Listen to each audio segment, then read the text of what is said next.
Assalamualaikum warahmatullahi wabarakatuh. Sebelumnya perkenalkan, nama saya Almira Hilda Mulia dari kelas 10 IPA 9.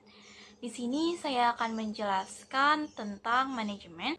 Pasti ada beberapa dari kalian yang familiar nih sama kata manager. Tapi kalian tahu gak sih apa yang dikerjakan sama manajer? Dari bahasa Inggris, manager merupakan orang yang melakukan manage, yang artinya mengontrol, mengelola, dan membina. Manajer harus menguasai konsep manajemen dengan baik. Nah, konsep dan definisi dari manajemen itu ada beberapa macam nih. Sebagai ilmu pengetahuan, manajemen menjadi rujukan atau dasar ilmu pengambilan keputusan di dalam perusahaan maupun kehidupan sehari-hari. Menurut Luther Glick, konsep manajemen adalah bidang ilmu pengetahuan yang secara sistematis mengetahui bagaimana dan mengapa manusia itu kerjasama untuk menghasilkan sesuatu yang bermanfaat. Sebagai seni, manajemen bergerak fleksibel seperti seni.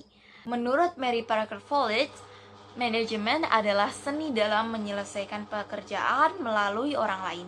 Sebagai profesi manajer atau staff manajemen yang bekerja secara profesional untuk perusahaan dan mendapatkan gaji sesuai dengan keahlian mereka. Sebagai proses, manajemen merupakan sebuah cara pengelolaan yang berarti membutuhkan waktu untuk bisa mencapai hasil yang diinginkan. Menurut James Stoner, manajemen adalah proses perencanaan, pengorganisasian, kepemimpinan, dan pengawasan. Definisi dari manajemen adalah ilmu dan seni perencanaan, pengorganisasian, pengarahan, serta pengawasan terhadap usaha-usaha para anggota organisasi dan penggunaan sumber daya organisasi untuk mencapai tujuan yang telah ditetapkan sebelumnya. Manajemen ini punya 4 fungsi.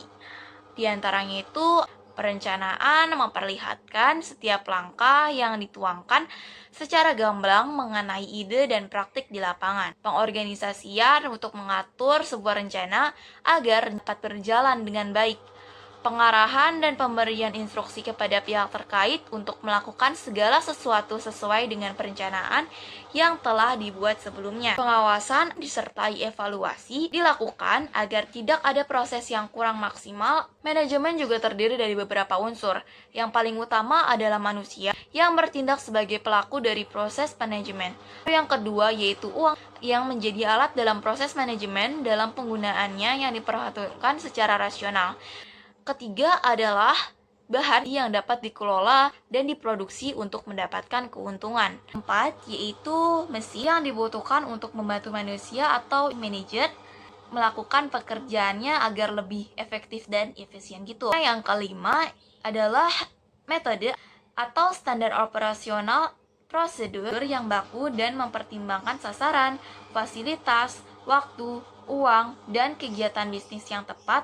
Nah, yang terakhir nih, yaitu pasar jadi elemen yang penting banget.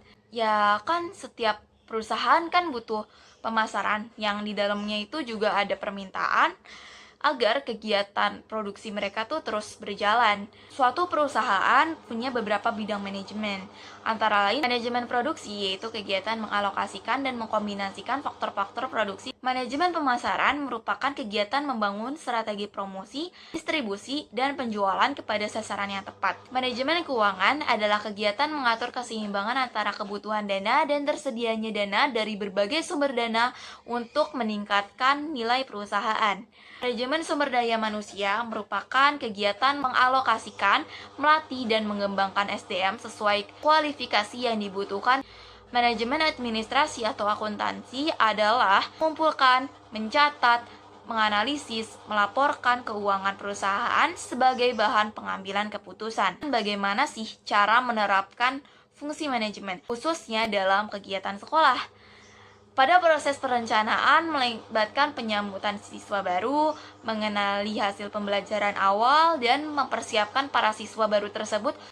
Nah, dalam pelaksanaan pembelajaran dan pola pelaksanaan pembelajaran juga harus diperhatikan.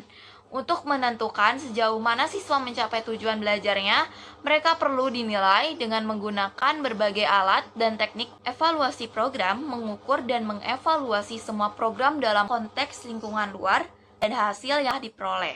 Mungkin cukup segitu aja. Terima kasih. Wassalamualaikum warahmatullahi wabarakatuh.